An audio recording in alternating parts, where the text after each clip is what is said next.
Hello friends, welcome to Technique. This is Nirmal here, and in this video we're going to do an FAQ on the Xiaomi's Mi A2. So Xiaomi's Mi A2 is the latest smartphone announced by Xiaomi in India under the Android One platform, and this is a successor of the Mi A1. So the device retails for 16,999 and comes with powerful hardware. So in this video we'll do an FAQ. We'll try to answer a lot of questions we have been getting in the past couple of days about this device. So we'll quickly have a look at some of the aspects of this device, and in case you still have any questions, you can just drop a comment after watching this video. So let's get started. So first up, let's have a look at the sensors available on this device. So we have installed the sensors app on this device, and you can see that all the sensors are included: accelerometer, magnetic sensor, orientation, gyroscope, light proximity, and all the sensors are included on the Xiaomi's Mi A2. Next, let's talk about the display quality. So the device comes with an 18:9 aspect ratio, and this has 5.99 inches full HD plus resolution display. Now the display quality as such looks quite okay. When using the device indoors, the display quality, you can see right now I'm using indoors, and the display quality looks quite good. It's vibrant, colorful, and viewing angles are also quite good. But when you step out, that's where the display turns to be quite a disappointing aspect, because the brightness levels are pretty much low, and it's kind of difficult to use in extremely bright outdoor condition. So that's something which we didn't like on the device. So we have been getting a lot of questions on how good the display performance is, and we would like to remind our viewers that the display quality needs a bit of tweaking with software updates. So probably Xiaomi might be working on that, we are not really sure, but indoor quality is good. You can see right now it's quite good quality, but then when you step outdoor, that's where the display is definitely not that great, considering that it is priced 17K. Now the display also supports Gorilla Glass 5, so you do get some protection on the display. So that's something pretty good on the Xiaomi's Mi A2. Now next, let's talk about the SIM cards. So this device comes with dual SIM card support. You can see that we have right now using 2 Jio SIM cards, and you can see that it supports dual VOLTE out of the box. So that's a dual SIM cards, and this device does not come with any micro SD card support. So if you are planning to have or rather if you are using a micro SD card, you will have to compromise on that, because this device does not come with a micro SD card, and currently there is only one variant available, that's 64GB storage variant. Now storage, we mentioned already, this comes with 64GB storage, so you can actually get almost close to 52GB out of the box. So that's quite good storage available for most users. This should be good enough, but so if you're a person who is already using the SD card, then you might find this a bit difficult, because there is no SD card support. Now talking about the fingerprint scanner. So the fingerprint scanner is placed on the back panel. You can see that it is quite accurate and does the job pretty well, and you can see that this does pretty well. Now there is no face unlock on this device, because it's as stock Android, and you can, if you go to the settings panel, you can see that there is no face unlock option available. So that's something not that great, because a lot of devices now, almost all devices have face unlock functionality, and this is something which is missing on the Xiaomi's Mi A2. Now talking about the software. So this is probably the highlight of the device. It comes with stock Android, and this will be getting the Android P this year. That's something really good, because if you're a person who loves stock Android and want to try out the latest features or rather the latest OS, then the Xiaomi's Mi A2 makes sense, because you can actually get the latest version of Android P this year itself. So that's the software aspect, and it does not come with any additional features. It's the plain and stock UI, which we have seen on our Pixel devices as well. So that's the Android One on Xiaomi's Mi A2.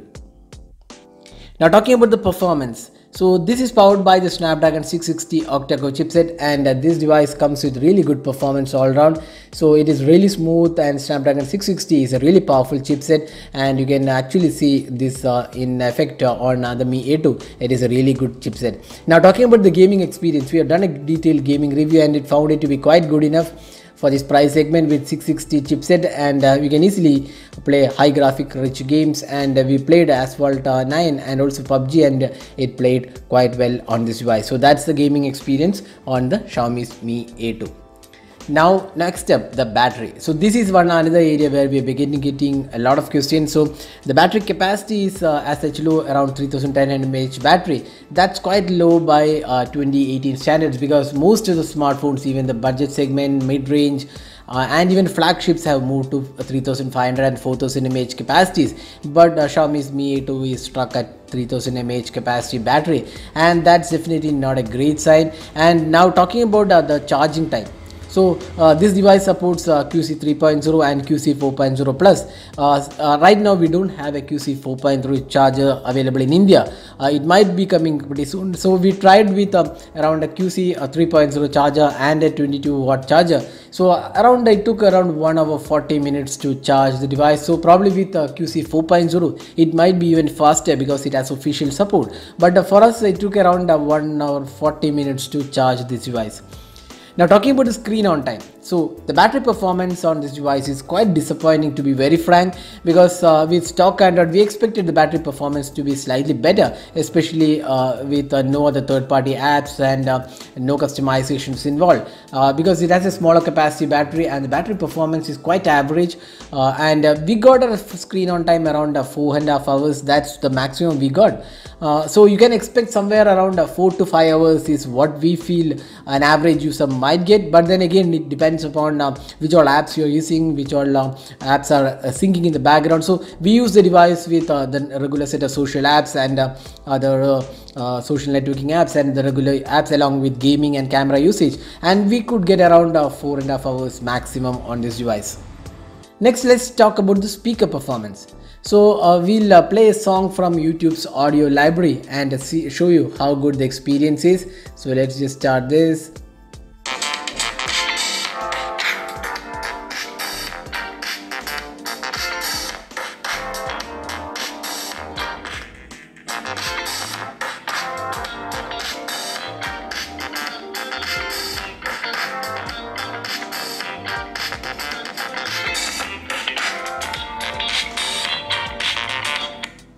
So that's the sound output. We would say the sound output is definitely loud enough, and clarity wise also it's quite acceptable considering that this is a sub 20k price device.